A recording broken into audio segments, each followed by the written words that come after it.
Gel.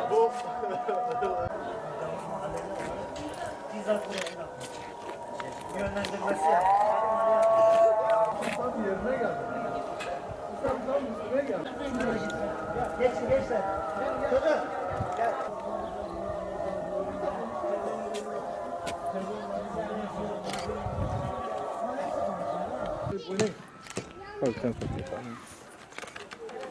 Seçmenimiz 2100, nüfusumuz 4600. Yani hangisinden başlayacağımızı bilmiyoruz da bizim mahallenin bizim çok sorunları var. Yani hangisinden başlayacağımızı ben de karar veremedim. Şimdi en başta en acil olan şey bizim mahallenin kentsel dönüşümün dışında başka bir çaresi yok.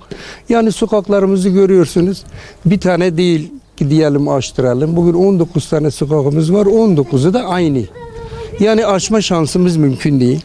Evlerimiz hala %70'i kerpiç evler. Hiçbirinde direği yok. Beton, toprak evler. Yani Allah muhafaza bir gün bir depremde burada kurtulacağı insanı ben zannetmiyorum yani. Cezaevinde burada başımıza ayrı bir bela. Yani sokakları biz orada vatandaş arabaları park ediyor, kardiyoner getirip park ediyor. Bir çöp arası bile girmiyor. Yani yangın aklımıza gelmiyor. İtfaiye zaten mümkün değil. Biz çöp arabasını orada çöplerimizi kaldırsın diye çöp araba yani artık mahalle içinde bir cezaevin olması bence mümkün değil yani. Hele bu mahallenin yani. Çocuk parkı sokaklarımız var. Biz çocuklarımız sokak içinde oynuyor. Park maalesef.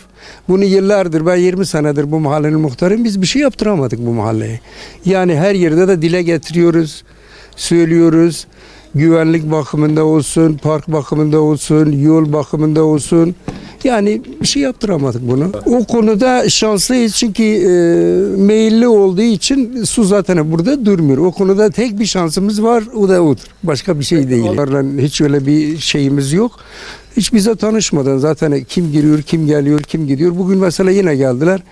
Yok efendim işte yeni gelenleri, biz yeni gelenleri görmüyoruz ki. Bir geliyor bir hafta sonra başka yerde. Yani mahallemizde biz doğal gazda bile faydalanamıyoruz. Kentsel dönüşüm diye tutturmuşlar. Onun dışında kentsel dönüşüm olduğu için, sokakları dar olduğu için. Tabii ki yani biz söylesek de ben zannedersem yer altına alacağını tahmin etmiyorum. Çünkü doğal gaz girmediğine göre elektrik de girmez, TEDAŞ da girmez yani. Eğitim konusunda sıkıntımız yok. Bulvarın üst tarafında Karadağ'a kadar 3 tane çevre yolu açıldı. Biz bulvarın altında 3 tane değil bir tane açılsın istiyoruz. Yani bakınız burada evlerimiz bir dairemiz bugün 50-60 bin lira. Bugün bulvarın üstüne çıkın 250'nin altında ev bulamazsın. Daire bulamazsın. Yani buradaki insanlar bunu hak etmiyor mu? Buna layık değil mi? Bu dere dibinde zaten suları dediler ki yer altına alacağız. Bu yıllardır 2009'dan beri hala yer altına alıyor. Kentsel dönüşümü olması lazım. O dereler kapanması lazım en azından. Sivrisinekten, yazın çok sivrisineklerden dolayı kapanması lazım. Sözde bu 4 bakanımız söz verdikleri gibi şu anda hiçbir tanesi yerine gelmedi. Cezaevin sorunu çok yüksek. Burada herhangi bir araba girmiyor. Burada parktan dolayı arabaların burada park etmeleri. Cezaevi bir dışarı almaları lazım. Diğer illerdeki gibi dışarıdadır hepsininki. Bir Adıyaman şehir merkezinde cezaevi olsun, jandarma olsun.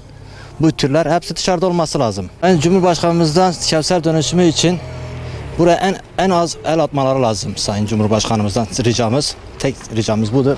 Burada mesela hepsi yıkık dökülmek üzere. Hep kerpiç evler. Bugün dediği gibi yani burada hiçbir tane direk yok. Bugün bir deprem olsa hepsi giderler yani. Adıyaman'ın en kötü mahallelerinden birisi olabilir burası. Şu anda en kötü mahallesi. Yani herhangi bir çarpık yerleşim var Adıyaman'da. Hani doğal gaz yok. Merkeze 10 dakikalık bir mahalle bizimki. Barık Mahallesi. Ama doğal gaz gelmemiş. Çapraz bir kentleşme var burada ondan dolayı.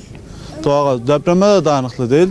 Türkiye yani Adıyaman'da depremsel bir bölge olduğu için hani herhangi bir depremde en ufak bir yerde zaten yerle bir olur burası. Ya cezaevi de aslında yani her şehir gibi bizimki içeride cezaevi merkezde. Yani diğer şehirlere baktığımızda her zaman dışarıda olduğunu görüyor. Bizimki de dışarıda olması lazım. Ve tehlike de oluşuyor. Mahkumlar kaçıyor. Hani bizim mahallenin çocukları da sokakta oynadığı için, park olmadığı için tehlike oluşturuyor burada. Bir de Adıyaman'ın pis atık suları bir dereden geçiyor varlıktan. Bunun kapatılması lazım. Bir ara dile gelmişti kapatılacak diye. O öyle durdu yani. Sözde kapatacaklardı.